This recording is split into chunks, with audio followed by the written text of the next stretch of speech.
up right now, so no team with a clear advantage. But this set is going to be extremely important just due to the fact that once you win this set, you only gotta need to win one more to progress to the Masters League. So the tank selection pretty standard coming out from both teams. Actually, like in the open season, a lot of teams on the maps like Abbey, Mines, these more open maps, we used to see a lot more light tanks. But as of recently, a lot of teams are opting to go with heavier forces.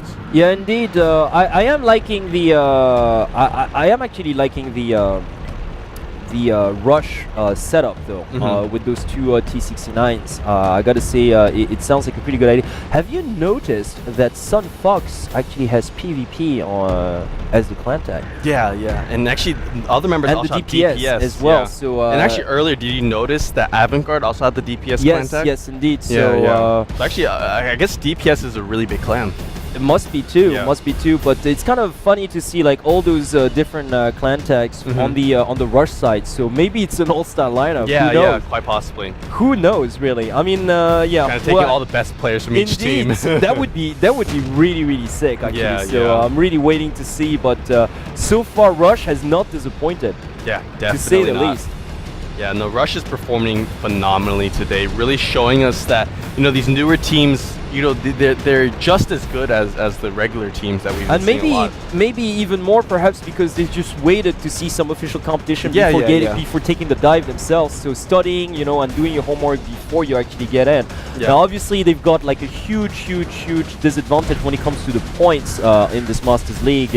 I believe that GP Super Friends must have like 600 plus points now. Yeah, at the very least. if a team like if for example if Rush wanted to become the #1 seed, they would have to win every single week. I think they'd have to win every following week after this one. But I mean, it's not an impossibility, but it's very unlikely, I have to say. Indeed, very unlikely. It's a wee bit late, like into a month and a half into the season. Like half of it's already done, so probably too tough for them to realize. But nevertheless, look at this though. It's just I'm liking the spread even more right now. They've just a pretty strong presence to the central hilltop, but also some sight to the west isle, and also a scout like taking care of the eastern village. So really nothing left to chance out there. Yeah, and on Anubis' side, they have about 3 tanks here right in the smack center of the hilltop. They have a T69 kind of at the base, and they have the AMX-50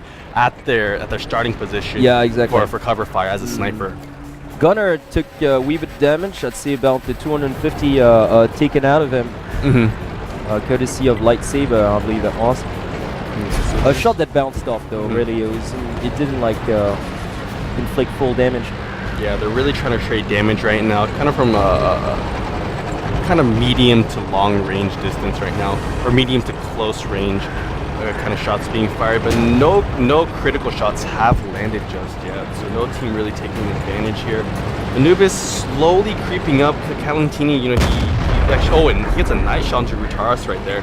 Yep. So yeah, if Calentini keeps this up, if he can manage to continue to kind of go back and forth between this rock, then he should be able to rack up a nice advantage for his team. Another huge shot coming from lightsaber onto Gunner. Yeah. I think Gunner should just switch his positioning just a wee bit, because the second shot he takes here, and he's down to about like the 60%. The first T1 goes down as well. Dexter is out of this game, is taken down by Vatsuoga. So a brilliant move. It was just that T1 creeping up the west isle that provided vision for the MX-50 all the way down. Yeah. So pretty well done. So the west isle has been compromised. That's not going to help Rush on this front. Yeah, definitely. Both teams do have an AMX-50 at their respective bases, so but more vision now on Anubis. Look at that, they're just owning this map. It's all going to come down to vision and positioning now. Just right now, Anubis Empire, they have a better spread. They have, you know, tanks over there to the east, to the west, to the center. Pretty much everywhere on the map they have control over, whereas you can't see it on your map at this current moment, but Rush, they have pretty good vision, but they're kind of in a line right at the base of the hill, for the northern part of the hill. Yeah, so a lot less variety and less options that Rush actually have right now, just due to the fact that they committed most of their tanks to kind of like the center line of the map. Indeed. Rumoldir, I think that's a good plan, is trying to go for a flank here to the eastern front. You guys can't actually see it right now, so Lightsaber is pretty much left alone to as an advanced position, in an advanced position. And look at that, he's Rumoldir, who's going for that T1,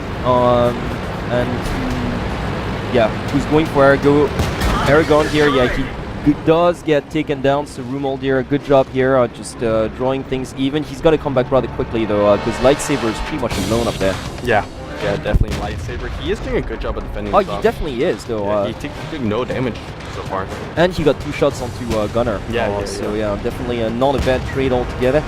Slowly but surely, okay, here we go. Rumoldir is back. Indeed, a nice spread. Well, because they have no more vision to the eastern front.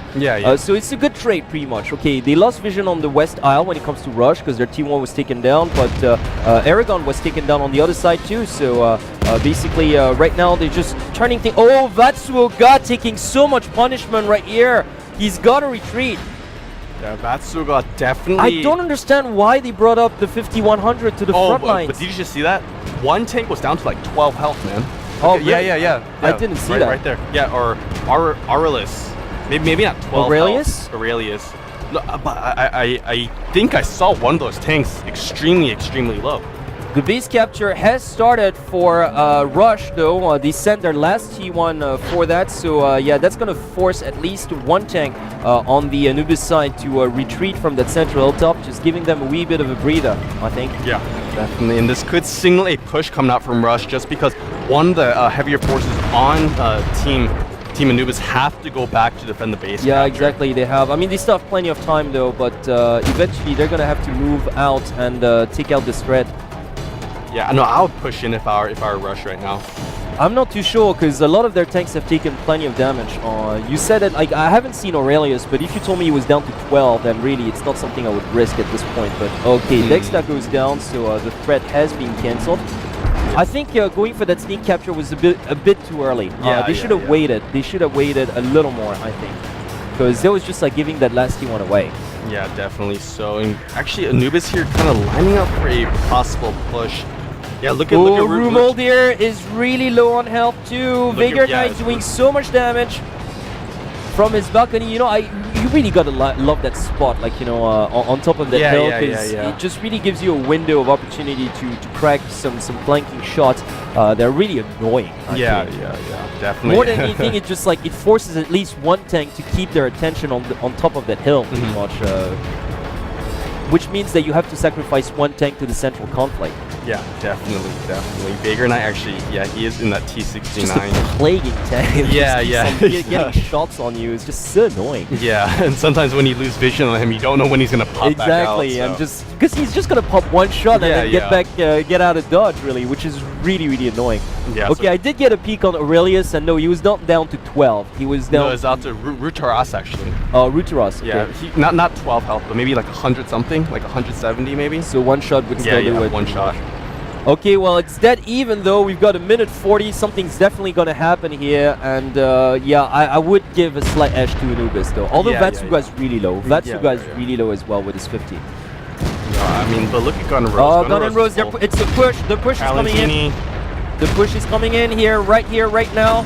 Yeah, here they go. And Lightsaber doing a great job, just sort of like tanking for his friends. Yeah. Oh, but that AMX 50 does go down. Yeah, Sunfox does go down, but so does it's a change. Calentini does go down too as well. Rumoldir in a little bit of trouble here.